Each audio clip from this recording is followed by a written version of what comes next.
നല്ല മനുഷ്യരും മോശം മനുഷ്യരും എല്ലാ ഭൂമിയിലുണ്ട്. നമ്മുടെ നാട്ടിലായാലും വേറെ എവിടെയാണെങ്കിലും. എനിക്ക് ആപ്പിൾ തിന്ന കഥകളൊക്കെ പറയേണ്ടി വരും.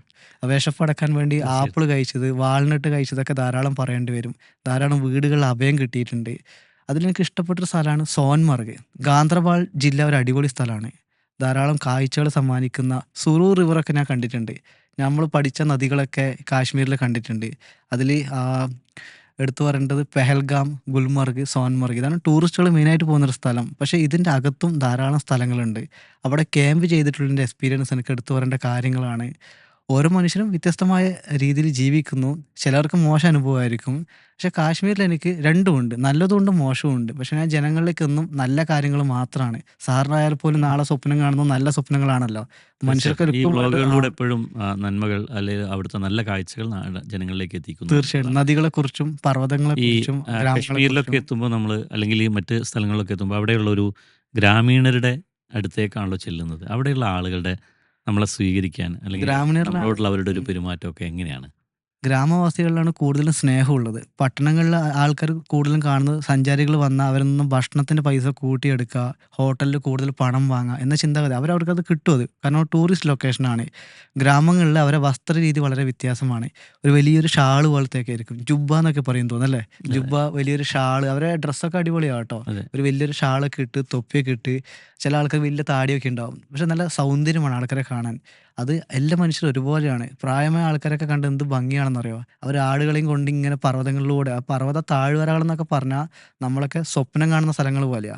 ഞാൻ ഇന്ത്യയിലെ കുറേ സ്ഥലങ്ങൾ സഞ്ചരിച്ചിട്ടുണ്ടെങ്കിലും കാശ്മീരിൻ്റെ ഭൂമിക്ക് അതിൻ്റേതായ പ്രത്യേകതകളുണ്ട്. അതുപോലെ അവിടുത്തെ ഭൂമീൻ്റെ പ്രത്യേകത പോലെ തന്നെയാണ് അവിടുത്തെ ഗ്രാമവാസികളും. ഗ്രാമവാസികളുടെ ഹൃദയവും ആ ഭൂമി പോലെ തന്നെയാണ്. ഇപ്പം ഒരു വ്യക്തി ഒരു യാത്ര ചെയ്യുമ്പം അവിടെ ഒരു സ്ഥലത്ത് 1,00,00,000 രൂപ വേണമെന്ന് പറഞ്ഞാൽ ഒരാൾക്കും പെട്ടെന്ന് പോകാൻ പറ്റില്ലെന്ന് വരും. പക്ഷേ ആ സ്ഥലത്ത് നമുക്ക് നടന്നു പോകാം. വഴിയിലൊക്കെ ടെൻറ്റ് ചെയ്ത് പോകാം. നമുക്ക് ആ സ്ഥലം കാണാൻ സാധിക്കും. അങ്ങനെ പറ്റിയ ഷെയ്പ്പ് പോക്സ് ഉണ്ടോ എന്ന് പറഞ്ഞൊരു സ്ഥലമുണ്ട്. നേപ്പാളിലെ കർണാലി പ്രൊവിൻസിലാണ് വരുന്നത്. ഡോൾപ എന്ന് പറഞ്ഞ ജില്ലയുണ്ട്. തടാകമാണത്. അതൊരു ലേക്കാണ്. നേപ്പാൾ എന്ന രാജ്യത്തിൽ തന്നെ ഏറ്റവും വലിയൊരു നാഷണൽ പാർക്കാണ് ഷെയ്പ്പ് ഓക്സുണ്ടോ നാഷണൽ പാർക്ക് എന്ന് പറയുന്നത്. അതിനകത്തുള്ള ഒരു മനോഹരമായ അത് ലോവർ ഡോൾപ്പയിലാണ് ഈ തടാകം സ്ഥിതി ചെയ്യുന്നത്. ഡോൾപ്പ 2 ഉണ്ട്. അപ്പർ ഡോൾപ്പ ടിബറ്റിലാണ് ബോർഡർ പങ്കിടുന്ന സ്ഥലമാണ്. ബുദ്ധമത വിശ്വാസികളാണ് അവിടെ ജീവിക്കുന്നത്. ചുങ്ങോ എന്ന് പറഞ്ഞൊരു ഗ്രാമമുണ്ട് എൻ്റെ തൊട്ടടുത്ത്. യാക്കാണ് ഇവരുടെ പ്രധാന ഉപജീവന മാർഗ്ഗം. ഈ വിദേശ സഞ്ചാരികളൊക്കെ വന്നാൽ യാക്കിൻ്റെ മുകളിലൂടെ മെല്ലനെ മെല്ലനെ വരും. അവർക്ക് നടക്കുന്ന ആൾക്കാരുണ്ട്, നടക്കാത്ത ആൾക്കാരുണ്ട്. മടി പിടിച്ച ആൾക്കാരൊക്കെ ഉണ്ടാവും. അവർ യാക്കിൻ്റെ പുറത്തേക്ക് കാണുമ്പോൾ നമുക്കത് കാണുമ്പോൾ വിഷമാവും. ആ അതേ യാക്ക് തന്നെയാണ് മുകളിലെത്തിയിട്ട് അവർ കറി വെച്ച് കഴിക്കുന്നത്. അത് കണ്ടപ്പോൾ എനിക്ക് ഭയങ്കര വിഷമമായി.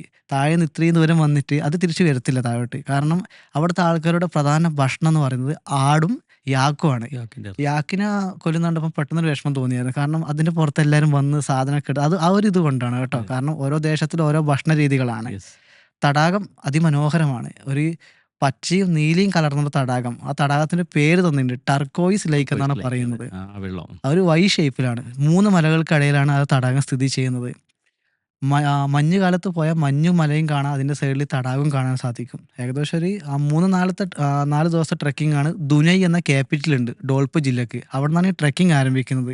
ഞാൻ ആരംഭിച്ചത് മുഗു എന്ന് പറഞ്ഞ ജില്ലയിൽ നിന്നാണ്. മുഗു എന്ന് പറഞ്ഞ ജില്ലയിൽ നിന്ന് ലിഫ്റ്റ് അടിച്ചും നടന്നുമാണ് ഞാൻ ആ ദുനൈ എന്ന് പറഞ്ഞൊരു ക്യാപിറ്റലിലെത്തിയത്. ഒരു വലിയൊരു നദിയുണ്ട്. നദീൻ്റെ പേരൊന്നും എനിക്ക് പെട്ടെന്ന് ഓർമ്മ കിട്ടുന്നില്ല. കാരണം കുറേ നദികൾ കടന്നു പോയിട്ടുണ്ട് അതെ. ജീവിതത്തിലൂടെ. എനിക്കിപ്പോഴും ഓർമ്മയുണ്ട്. ഞാൻ കാണുന്ന സ്ഥലത്തെ നദികളൊക്കെ അധികം പച്ച കളറായിരിക്കും. ഒന്നെങ്കിൽ പച്ച അല്ലെങ്കിൽ നീല കലർന്നൊരു ഒരു ഇതൊക്കെ അക്വാ ആയിരിക്കും. Marine colour. അതെ തീർച്ചയായിട്ടും, തീർച്ചയായിട്ടും. അങ്ങനെയാണ് അതിൻ്റെ കറക്റ്റ് പേര്. യെസ്. ആ നദീൻ്റെ ഒരു സ്ഥലവും അവിടുത്തെ പാലവും നേപ്പാളിലെ ആൾക്കാരുടെ ഒരു വസ്ത്ര രീതിയുണ്ട്.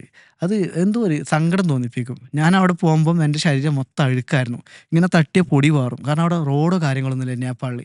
എൻ്റെ ശരീരത്തിൽ പൊടി പാറുന്നുണ്ടെങ്കിൽ അവിടെയുള്ള പട്ടണത്തിലെ എല്ലാവരുടെ ശരീരത്തിൽ അതുപോലെ പൊടി പാറുന്നുണ്ട്. അതെ. അതുകൊണ്ട് എനിക്ക് അവരോട് സംസാരിക്കാനും അവരുടെ കയ്യിൽ പൈസ ഉണ്ടെങ്കിലും ഒരു സാധാരണക്കാരനെ പോലത്തെ ഒരു മനുഷ്യൻ എന്നോട് പെരുമാറുന്നത് അതുപോലെ തന്നെ. എനിക്കൊരു മോശം അനുഭവം ഇല്ല.